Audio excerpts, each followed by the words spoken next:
안녕하세요. 캔들피그와 기마백의 나불대화 시간입니다. 우리가 업무를 할 때 그런 거 있죠. 상황상 어떤 문제가 생겨도 분명히 생길 것 같은데 이상하리만큼 잠잠할 때가 있는데요. 그럴 때 괜히 불안하고 그러죠. 근데 보면 대부분 그런 경우 찜찜해하던 그 일이 나중에 터지거나 혹은 더 심각해지는 경우가 많습니다. 최근에 이런 댓글 많이 보이는데요. 뉴스 보면 진짜 당장이라도 경제 위기가 터질 것 같은데 주변에 사람들 노는 거 보면 경제가 안 좋은 거 맞는지 착각이 든다. 그리고 환율도 아무리 봐도 지금 안정적인 게 더 이상한데 왜 안정적인지 모르겠다는 분도 은근히 있는데요. 그래서 오늘은 지금 최근 경제 상황에 대한 부분하고 그리고 안정된 것처럼 보이는 환율, 착시 효과가 있는 무역 상황과 관련해서 어떤 문제가 있는지 이야기해 보도록 하겠습니다. 반갑습니다. 김하백님. 네, 안녕하세요. 연초부터 세계 경제에 경고음이 울려 퍼지고 있는데요. 미국 월가의 대형은행 23곳 중에서 70%가 올해 내 미국 경제에서 경기 침체가 올 것으로 내다보고 있습니다. 그 이후로 코로나 팬데믹 기간에 늘었던 저축이 최근 급격하게 감소하게 되면서 소비 여력이 줄어들고 있는 걸 지적하고 있어요. 그게 저축을 안 한다는 그 수준이 아니라 사람들이 지금 돈이 부족해서 저축해놓은 돈을 꺼내 쓰고 있다는 그 의미로 저축이 급감하고 있다는 거죠. 맞아요. 있는 돈까지 다 끌어쓰고 있다는 얘기죠. 그리고 다른 이유는 우리나라와 마찬가지로 지금 미국도 부동산 시장이 침체하고 있는 점을 얘기하고 있고요. 여기에 최근 통화 긴축 흐름에 따라서 은행들의 대출 기준이 강화되고 있는데 이런 것들이 주요 원인이 돼서 향후 미국의 경기 침체가 가시화될 것으로 꼽고 있습니다. 국제통화기금인 IMF 총재는 올해 세계 경제의 3분의 1이 되는 나라가 침체에 빠져들 거라고 경고하고 있어요. 3분의 1이요? IMF가 올해 전망하는 게 그렇다는 거죠? 맞아요. 경제가 허약한 하위 저개발 국가들만 의미하는 건 아니고요. 미국은 물론이고 유럽과 중국까지 동시다발적으로 한꺼번에 성장 둔화를 겪게 될 거라고 전망했습니다. 이렇게 세계 경제도 문제지만 특히 우리나라 경제도 더 큰 문제인 게 이미 앞전 영상에서도 많이 다룬 것처럼 우리가 이들 나라들에 비해 훨씬 더 많고 다양한 경제 위기에 내관을 내포하고 있기 때문인데요. 지금 기업들 재고는 사상 최대치로 쌓여서 매출과 이익이 줄어들고 있고 실적 하향세는 뚜렷하고 부동산 시장이 냉각되면서 건설업과 중소형 규모의 금융기관 같은 경우에는 자금 경색 문제로 연쇄부도 우려까지 나오고 있는 상황입니다. 여기에 눈덩이처럼 불어난 가계부채 문제도 목줄을 재고 있죠. 현재 집을 담보로 빚을 낸 사람들의 평균 DSR 비율이 60%를 넘어서고 있다고 합니다. 저도 이 기사 봤는데 저는 솔직히 이거 보고 깜짝 놀랐습니다. 기사가 잘못된 거 아닌가 해서 다시 찾아봤는데 딴 데도 그렇게 나왔더라고요. 그쵸. 이게 대수롭지 않은 거라고 생각할 수도 있는데 굉장히 심각한 거예요. 이게 무슨 의미냐면 지금 주택담보대출이 있는 사람들만을 평균적으로 보면 버는 소득의 60% 이상을 주택담보대출 원리금 상환에 돈을 쓰고 있다는 말입니다. 예를 들어 1년에 1,000만 원을 벌면 600만 원 이상을 대출 상환에 쓰고 있다는 얘기예요. 지금 들으면서도 이 내용이 맞나 의심이 가잖아요. 네, 저도 처음 보고 그런 생각 들었어요. 의심 가는 분들은 그냥 DSR 60%라고 기사 치면 바로 확인할 수 있을 거예요. 실제 현실은 DSR 규제 40%가 무색한 수준입니다. 게다가 치솟는 금리에 가계대출 압박은 계속 더 커지고 있어서 빚 갚는데 돈 쓰고 나면 쓸 돈이 급감해서 소비 여력도 줄어들고 있습니다. 지난 1일에는 신한, 삼성, 국민, 현대, 롯데, 우리 등 이런 주요 카드사들이 일부 고객들한테 이용 한도를 줄이는 조치를 취했다고 하고요. 그만큼 사회적으로 지금 자금 경색 현상이 퍼져나가고 있다는 징조예요. 금융 환경 자체가 계속 나빠지고 있다고 볼 수 있는 부분입니다. 여기에 기업 부채 문제도 심각한 상황이죠.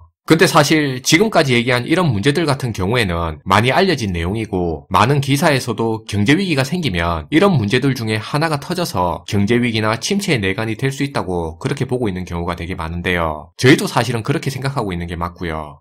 흔한 이야기이기도 하고 이것 때문에 문제가 될 것도 맞기는 한데 하도 들어서 이제 지겨운 것도 부정할 수는 없죠. 네. 근데 최근에 많이 가려진 문제가 또 하나 있습니다. 그래서 오늘은 이렇게 많이 알려져서 드러나 있는 문제들 말고 지금 더 크게 점점 골마가고 있는 문제인데 바로 환율 문제에 대해서 얘기해 볼게요.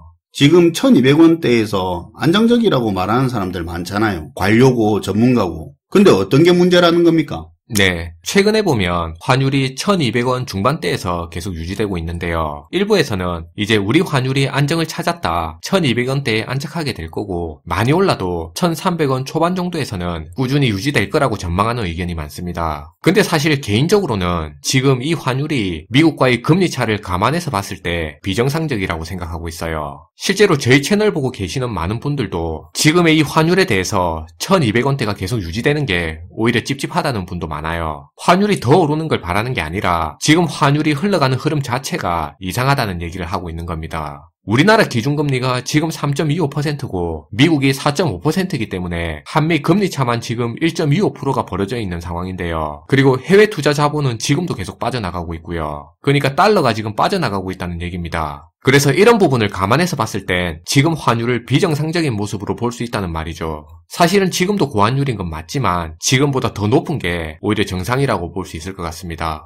이유야 어찌됐든 그동안 고환율 때문에 문제였는데 이렇게라도 환율이 낮아져서 유지될 수 있다고 하면 어쨌든 좋은 거 아니냐고 그렇게 생각할 수도 있잖아요. 그게 그렇게 볼 부분이 아니에요. 지금 우리 환율이 이렇게 1200원대에서 유지되고는 있는데 상황을 잘 보면 우리 기업들이 해외에서 수출이 막 늘고 달러를 벌어서 환율이 안정된 것도 아니고요. 그렇다고 우리 금융시장을 좋게 본 해외 자본들이 달러 들고 몰려들어서 이렇게 된 것도 아닙니다. 그렇다고 한국이 금리를 크게 올려 한미 금리 격차를 줄인 것도 아니에요. 오히려 지금 말한 거 전부 반대죠. 무역적자는 9개월째 사상 최대치고 해외 자본은 계속 빠져나가고 있고 금리 격차는 갈수록 벌어지고 있죠. 어떻게 보면 우리가 원하지 않는 상황이지만 환율이 오르는 게 당연한 거죠. 맞아요. 그냥 단순히 작년에 환율이 1,400원대까지 치솟는 과정에서 정책당국에서 놀래다 보니까 오르는 환율 잡겠다고 정책적으로 외환 보유고를 풀어서 낮게 몰고 가는 정책을 펴게 된 거고요. 그 과정에서 지금의 이 환율 흐름이 일시적으로 만들어지고 있는 겁니다. 근데 여기서 문제인 게 정책당국에서 이렇게 외환 보유액을 풀어서 환율 방어에 나서다 보니까 외환 보유액 대비 1년 안에 갚아야 되는 이 단기 외채 비율이 가파르게 올라서 이게 많이 안 알려져서 그렇지 단기 외채 비율이 현재 10년 만에 40%를 넘어서게 됐다고 합니다. 이게 그 말이죠.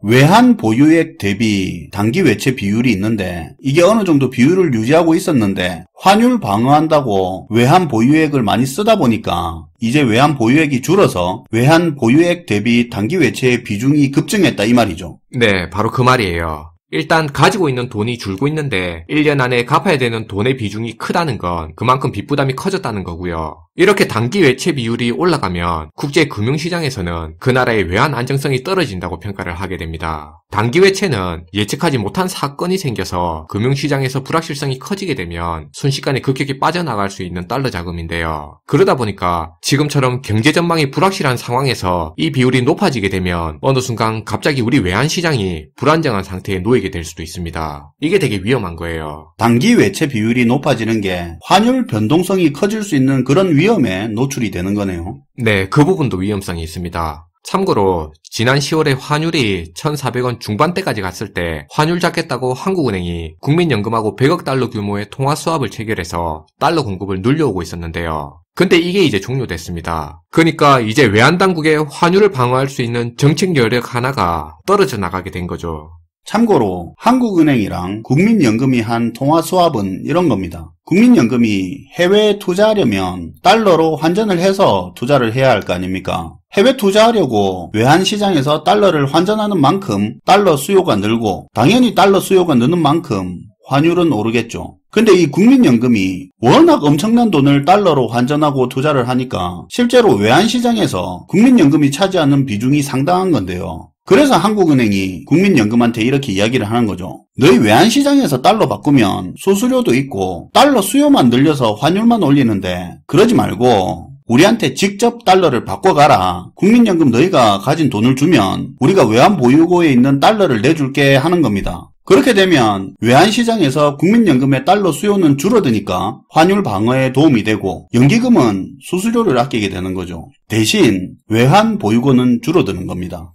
네, 쉽게 설명을 잘 해주셨는데요. 어쨌든 이런 식으로 지난 9월에 한국은행과 국민연금 간에 100억 달러 규모로 통화 수합을 맺었었는데 이번에 종료가 된 겁니다. 이러다 보니까 정책당국에서 외환보유고를 동원하는 이 정책을 언제까지 펴나갈 수 있을지, 이 정책을 통해서 향후에도 한미 금리차로 빠져나가는 해외 자금을 지속적으로 커버해서 환율을 유지할 수 있을지 그 부분을 우려하는 거고요. 만약에 나중에 문제가 돼서 이 정책을 계속 유지할 수 없게 됐을 땐 환율이 어디까지 튈지, 그런 부분은 시뮬레이션이 다 된 건지 그런 것도 의문이고요. 지금 보면 안정적으로 보이는 이 환율이 나중에 문제될 가능성이 되게 높아 보인다는 겁니다. 그리고 사실 현재 억지로 유지되고는 있는데 환율이 1200원대에서 유지되다 보니까 한국은행이 금리 인상에 되게 미온적인 모습을 보이고 있는데요. 이후에 어쨌든 환율이 안정되다 보니까 금리 인상의 필요성을 덜 느끼게 만들고 있는 거죠. 그건 그렇겠죠. 예를 들어 지금 환율이 1400원 중반대에서 계속 놀고 있고 더 올라가려고 하고 있으면 아무래도 급하다 보니까 어쩔 수 없이 지금보다 금리를 올리는데 더 적극적일 수밖에 없었겠죠. 맞아요. 지금 미국의 4.5%라는 그 기준금리를 감안해서 보면 현재 우리나라의 금리는 엄청 저금리 상황인데요. 물론 가계대출자 입장에서는 저금리 상황하고 비교해서 생각하다 보니까 시중의 대출금리가 엄청 고금리라고 느껴질 수는 있겠지만 엄밀히 말해서 5%라는 지금 우리나라 물가 상황하고 비교해서 보면 상대적으로 저금리 상태인 건 부인할 수 없는 사실입니다. 우리나라가 주거비나 이런 쪽 빼고 계산해서 사실 물가가 실제보다 낮다는 이야기도 많지만 어쨌든 그걸 빼고도 인플레이션율이 5%인데 금리 3%대는 낮은 건 맞죠? 네. 그래서 문제는 원래라면 한국은행이 금리를 바짝 올려서 물가 문제를 잡고 가야 되는 건데 지금 환율이 1200원대에서 유지되다 보니까 방심하고 금리 인상에 미적대다가 이게 고물가 상황을 장기적으로 끌고 갈 위험이 되게 커지고 있다는 거예요. 마지막으로 무역과 관련된 건데요. 사실 무역 적자가 심각한데 그것조차도 고환율 덕을 본 게 이렇다는 겁니다. 그건 무슨 소리입니까? 사실 요 얘기는 약간 헷갈릴 수도 있는 건데 조금 집중해서 들어주시면 좋을 것 같은데요. 통상적으로 환율이 오르면 수출 기업의 가격 경쟁력이 좋아져서 수출 규모가 증가하게 됩니다.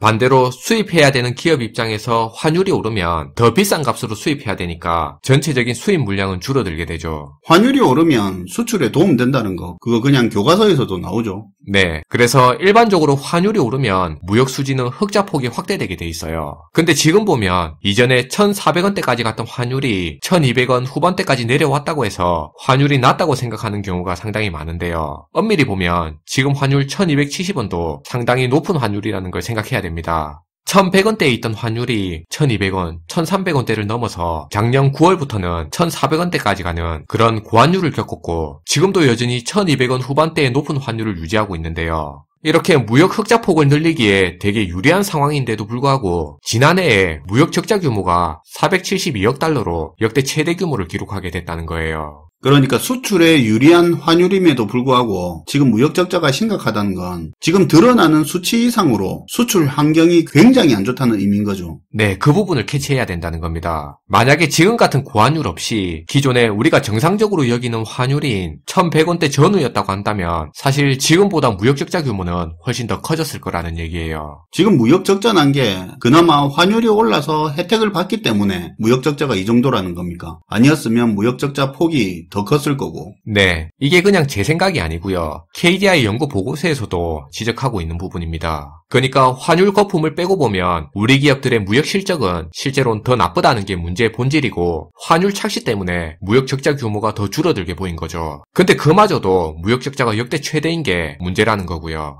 지금 환율이 1,200원대에서 유지되는 모습이 쭉 이어질 수 있다는 의견도 많은 것 같은데요. 사실 억지로 만들어 놓은 환율이 또 다른 문제와 함께 착시를 가져온다는 부분도 우리가 기억을 해야 할 것 같습니다. 네, 오늘도 잘 들었습니다, 김하백님. 네, 감사합니다. 1,200원 환율이 제법 유지되는 것 같은데 그게 자연스러운 상황이 아니라는 건 알고 있어야 하겠네요. 시청해 주셔서 감사하고요. 지금까지 나불대화 시간이었습니다.